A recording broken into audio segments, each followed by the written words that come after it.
नमस्कार, welcome to Insight Study Forum. आप सभी का इनसाइट स्टडी फोरम परिवार में स्वागत है। आज के इस वीडियो में हम बात करने वाले हैं डीएलएड 4th सेमेस्टर में जो हम लोग पिरामिड्स की स्टडी कर रहे थे, उसमें ये लास्ट पिरामिड है ऊर्जा पिरामिड, यानी इसे हम एनर्जी पिरामिड भी कहते हैं। और आज हम इसको पूरा कंप्लीट कर लेंगे।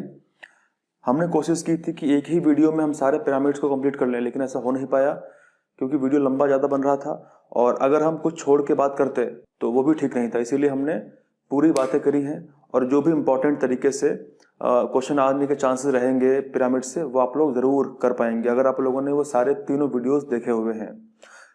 अगर आपको बिल्कुल भी कोई आइडिया नहीं है कि पिरामिड क्या होते हैं, पिरामिड कितने प्रकार के होते हैं, तो आप उन वीडियोस को देखिए जो वीडियोस पहले अपलोड हो चुके हैं, उसके बाद में इसको देखिएगा।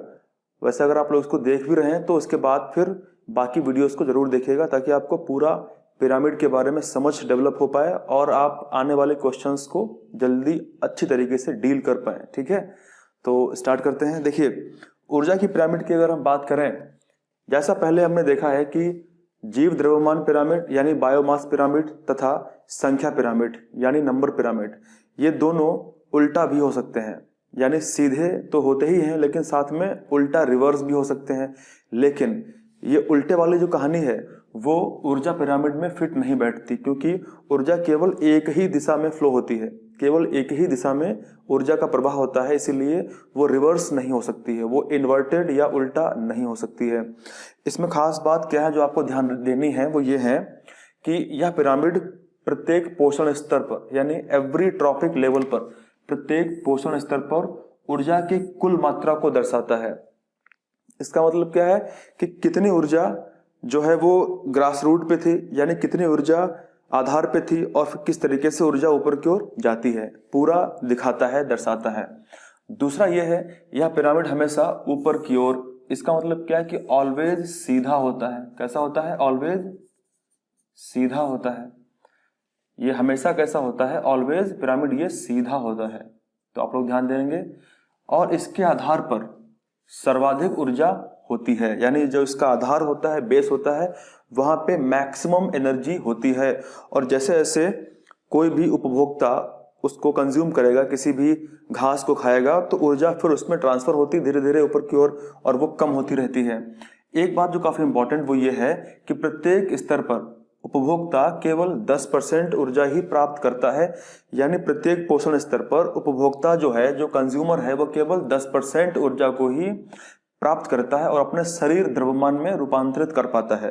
बाकी जो ऊर्जा है, बाकी जो एनर्जी है, वो प्राणी कहीं न कहीं किसी तरीके से उसका इस्तेमाल कर लेता है। यानी जैसा हम जानते हैं कि जो एनिमल्स हम लोग हैं या कोई भी डॉग है या लॉयन है, ये सब कैसे एनिमल होते हैं? इनकी बॉडी हीट होती है, यानी इसका मतलब इनका जो ब्लड है वो गर्म होता है और इसीलिए इनकी बॉडी में ऊष्मा की आवश्यकता पड़ती है। तो कुछ जो ऊर्जा है वो ये खुद इस्तेमाल कर लेते हैं, इसीलिए ऊर्जा केवल आगे 10% ही ट्रांसफर होती है। अब बात ये आती है कि भाई ये जो नियम है किसने दिया था? किस व्यक्ति ने बताया था कि ऊर्जा आगे केवल 10% ही ट्रांसफर होगी? तो 10% ऊर्जा ट्रांसफर का जो नियम है वो किसने दिया था? लिंडमान ने। तो आप लोग ध्यान देंगे, लिंडमान ने बताया था कि ऊर्जा जो है वो 10% ही ऊपर ट्रांसफर होती है किसी दूसरे उपभोक्ता में। जो भी किसी दूसरे उपभोक्ता को खाता है उसमें केवल 10% ऊर्जा टोटल में से ही ट्रांसफर होती है, बाकी 90% जो ऊर्जा है वो कहीं न कहीं ऊष्मा में कन्वर्ट हो जाती है, या वो ऑर्गेनिज्म, वो बॉडी खुद उस ऊष्मा को कन्वर्ट कर लेता है, कंज्यूम कर लेता है। तो इस प्रकार केवल 10% ऊर्जा ही ट्रांसफर होती है। ठीक है, तो लिंडमान का वो रूल था। तो अब हम बात करने वाले हैं कि वो पिरामिड कैसा है और किस तरीके से उस पिरामिड को हम ड्रॉ कर पाएंगे। तो उसमें जो भी जरूरी बातें होंगी उसको हम देखेंगे। आप लोग एक एक पॉइंट को सही तरीके से समझिएगा और जो 2 वीडियोस पहले बन चुके हैं उनको जरूर देखिएगा ताकि आपको कंप्लीट जानकारी मिले पिरामिड के बारे में। और मुझे लगता है कि अगर आप लोगों ने उनको पूरा देख लिया तो फिर आपको पीसीएस तक के लिए वो काम में आएंगे। सीटेट में तो क्वेश्चन वहां से डेफिनेटली फंसेंगे ही फंसेंगे, यूपीटेट के अंदर भी क्वेश्चन वहां से मिलेंगे। तो अब हम बात करते हैं पिरामिड कैसे बनेगा। देखिए, ये पिरामिड है,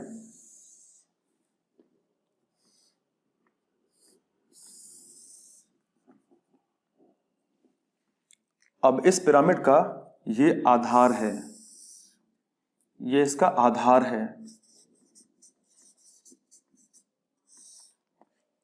आधार पर जाहिर सी बात है कि उत्पादक होते हैं, तो यहां पे क्या होंगे, यहां पे उत्पादक होंगे। जैसे मान लीजिए यहां पे कोई घास है या कोई पौधा है, तो यहां पे ऑलवेज क्या होंगे, उत्पादक होंगे।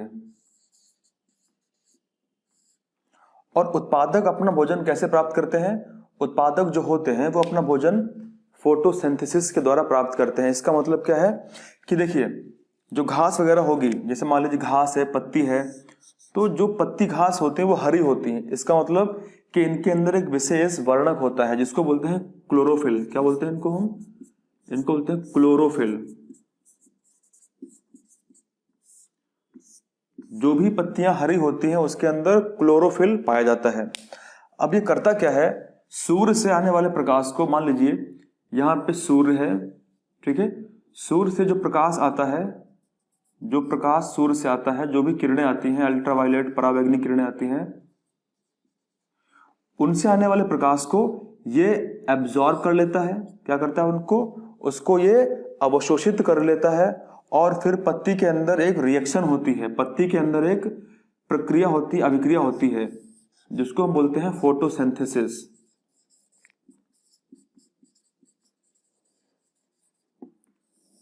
तो ये है प्रकाश संश्लेषण और इसके द्वारा पौधा अपना भोजन पकाता है। तो आप लोगों में से कितने लोगों को फोटोसिंथेसिस की रिएक्शन याद है, जो हम लोग क्लास 10th में 9th में करते थे, कितनों को याद है, आप लोग कमेंट करिए। देखिए फोटोसिंथेसिस कैसे होती है, उसके लिए सबसे पहले जरूरी है CO2 प्लस H2O, यानी जो पत्ती होती है वो एटमॉस्फेयर से CO2 को इस्तेमाल करती है और जमीन से पानी को यूज करती है। और पत्ती के ऊपर होता है क्लोरोफिल। ये क्या करता है, सनलाइट को एब्जॉर्ब कर लेता है और जैसे ही क्लोरोफिल सूर्य के प्रकाश को एब्जॉर्ब कर लेता है वैसे ही रिएक्शन आगे बढ़ जाती है। अब क्योंकि हमको बैलेंस करना है तो हम यहाँ पे 6 ले लेते हैं और यहाँ पे भी 6 ले लेते हैं। अब ये बनेगा ग्लूकोज। तो ग्लूकोज का फॉर्मूला क्या होता है, आप लोग कमेंट करके बताइए। C6H12O6 प्लस क्या निकलेगा, प्लस निकलेगी 6 ऑक्सीजन। ये पौधा हमारे लिए छोड़ देता है क्योंकि सभी जीवित प्राणियों को ऑक्सीजन की आवश्यकता पड़ती है। अब देखिए फोटोसिंथेसिस के द्वारा पौधे ने भोजन पका लिया, तो पौधे ने भोजन पकाया। अब हम बात करेंगे ऊपर, तो कोई ना कोई शाकाहारी जो होगा, कोई ना कोई हर्बीवोरस होगा, वो क्या करेगा, इसको खा लेगा। तो जैसे मान लीजिए कोई प्राथमिक उपभोक्ता है, कोई प्राथमिक उपभोक्ता होगा, जैसे कोई गाय है या कोई खरगोश है, हिरण है, वो घास को खा लेगा। अब इसका मतलब ये है कि हम ये मान लेते हैं कि घास के पास पौधे ने, अच्छा आप लोग क्वेश्चन बताइए, जब फोटोसिंथेसिस होती है तो सूर्य के प्रकाश का कितना % भाग पौधा इस्तेमाल करता है, यानी सूर्य का प्रकाश का कितना % भाग पौधा इस्तेमाल करता है फोटोसिंथेसिस के लिए, 1% या 2% या 10% या 100%? आप लोग कमेंट करके बताइए कि कितना % सूर्य की ऊर्जा का इस्तेमाल होता है पौधे द्वारा फोटोसिंथेसिस में, यानी प्रकाश संश्लेषण में। तो इसका आंसर है 1 या 2%। तो जरा सोचिए, इतनी सारी ऊष्मा सूर्य से पृथ्वी पर आती है लेकिन पौधे केवल उसका 1 या 2% ही इस्तेमाल कर पाते हैं फोटोसिंथेसिस में। और पौधे जब खाना पका लेते हैं तो हम ये मान लेते हैं कि वो 100% ऊर्जा पौधों के अंदर भरी हुई है। तो पौधों, क्योंकि ऊर्जा का स्थानांतरण यहीं से होगा, ऊर्जा की पूरी स्टोरी यहीं से स्टार्ट होगी, तो 100% ऊर्जा पौधों के अंदर भरी हुई है। अब जैसे ही कोई भी प्राथमिक उपभोक्ता, कोई हिरण इसको कंज्यूम करेगा तो इस हिरण के अंदर कितनी ऊर्जा ट्रांसफर होगी, यहां से केवल 10% ऊर्जा ही इसके पास ट्रांसफर होगी, बाकी 90% जो ऊर्जा थी वो वेस्ट हो जाएगी। अब वेस्ट का मतलब क्या है कि इसके काम नहीं आएगी। तो टोटल 100% में से 10% ऊर्जा केवल प्राथमिक उपभोक्ता के पास पहुंची। उसके बाद इस प्राथमिक उपभोक्ता को कोई द्वितीयक उपभोक्ता खा लेगा, द्वितीयक उपभोक्ता इसे खा लेगा, तो इसके पास 10% है, इसके पास से कितनी आगे जाएगी, तो जो 10% ऊर्जा यहां से यहां ट्रांसफर हुई थी इसमें से ऊपर जाएगी, कितनी बचेगी, 1% बचेगी। तो जो द्वितीयक उपभोक्ता होगा वो 1% ऊर्जा आगे ट्रांसफर करेगा इस 10% में से। इसका मतलब क्या है कि इस 10% का अगर हम निकालेंगे, इस 10% में से अगर 10% ऊर्जा आगे ट्रांसफर हो रही है तो इसका मतलब 1% हो रही है। अब जैसे इसके ऊपर जाएंगे हम तो हमको मिलेगा तृतीयक उपभोक्ता। क्या मिलेगा, तृतीयक उपभोक्ता।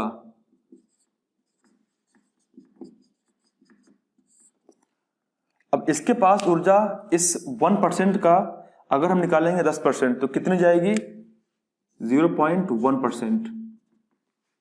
अब इसके ऊपर अगर कोई अंतिम उपभोक्ता है, कोई शीर्ष पर है, शीर्ष उपभोक्ता, कोई अंतिम या कोई शीर्ष उपभोक्ता अगर यहां पे है, शीर्ष उपभोक्ता,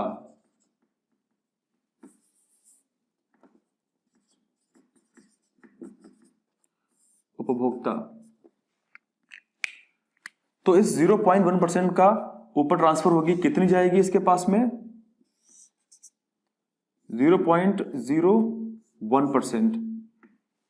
तो हमने क्या देखा कि 100% से 10% ऊपर गई तो 10%, 10% से 10% की 10% ऊपर गई 1%, इस 1% का 10% ऊपर गया 0.1%, और इस 0.1% का ऊपर गया तो कितना बचा, 0.01% ऊपर गई। इसका मतलब क्या है कि जो टॉप, जो शीर्ष अंतिम उपभोक्ता होता है उसको सबसे कम ऊर्जा प्राप्त होती है। अब हम बात करते हैं कि ये कैसे होता है। देखिए, अब ये ऊर्जा का जो स्थानांतरण है वो कहां से हो रहा है, आधार से ऊपर की ओर, शीर्ष की ओर हो रहा है। तो सबसे अधिक ऊर्जा कहां पे है, आधार पे है, और सबसे कम ऊर्जा कहां पे है, शीर्ष पर है।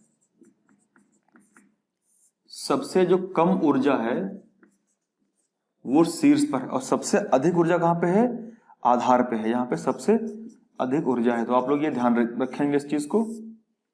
उसके बाद अगर हम बात करें कि भाई बाकी ऊर्जा कहां चली गई, तो बाकी जो ऊर्जा थी वो उसका क्या हुआ, उसका ऊष्मा के रूप में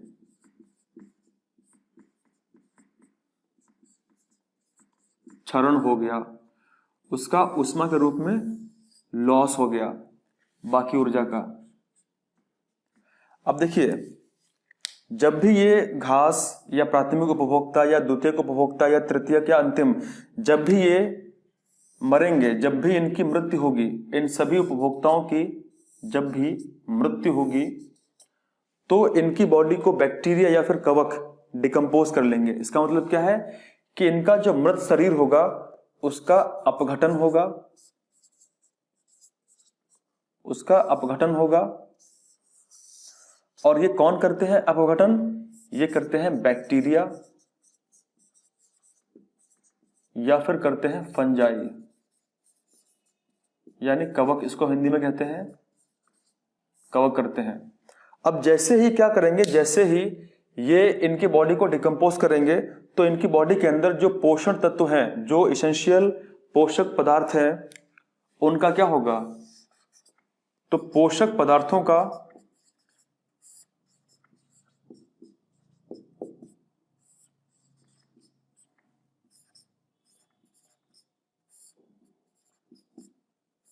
पुनर्नवीनीकरण हो जाएगा।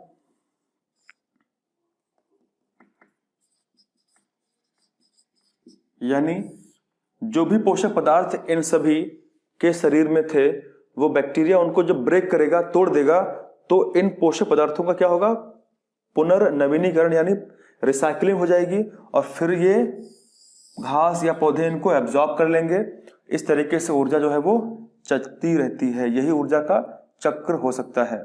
तो इस तरीके से एनर्जी जो है वो केवल एक डायरेक्शन में ही फ्लो होती है, यानी आधार से शीर्ष की ओर फ्लो हो रही है। और जैसे जैसे ऊर्जा ऊपर की ओर जाती है वैसे केवल 10% ही, यानी प्रत्येक पोषण स्तर से केवल 10% ही ऊर्जा दूसरे में जाती है, और फिर इससे 10% यहाँ जाएगी, इससे 10% यहाँ जाएगी, इसलिए ऊर्जा ऊपर की ओर जाते जाते कम हो जाती है।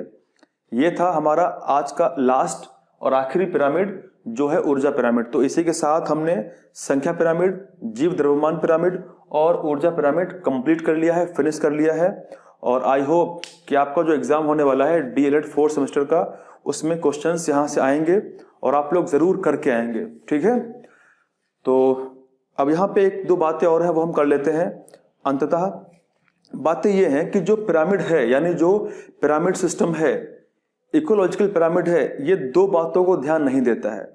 इसमें सबसे प्राइमरी बात यह है कि जो हमारे एटमॉस्फेयर में, हमारे वायुमंडल में जो वास्तविकता है वो फूड वेब होता है। इसका मतलब क्या है कि फूड चेन नहीं होती है वास्तविकता, मतलब खाद्य श्रृंखला जो है वास्तविकता नहीं होती है। वास्तविकता क्या होती है? फूड वेब होता है, यानी खाद्य जाल वास्तविकता होती है। इसका तात्पर्य यह है कि कहीं ना कहीं एक जो प्राणी होता है वो बहुत सारे प्राणियों का भोजन बन सकता है। ऐसा नहीं कि केवल एक प्राणी अकेला केवल किसी एक का ही भोजन बनेगा। एक प्राणी किसी ढेर सारे प्राणियों का भोजन बन सकता है। तो इसका मतलब फूड नेटवर्क है, फूड जाल है, ना कि फूड चेन है। लेकिन ये केवल फूड चेन को, यानी खाद्य श्रृंखला को ही केवल मानते हैं।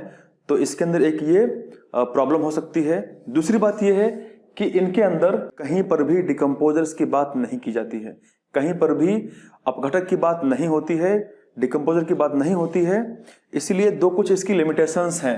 बाकी आप लोगों ने इसको पूरा कंप्लीट कर लिया है। और इसी के साथ में थैंक यू वेरी मच।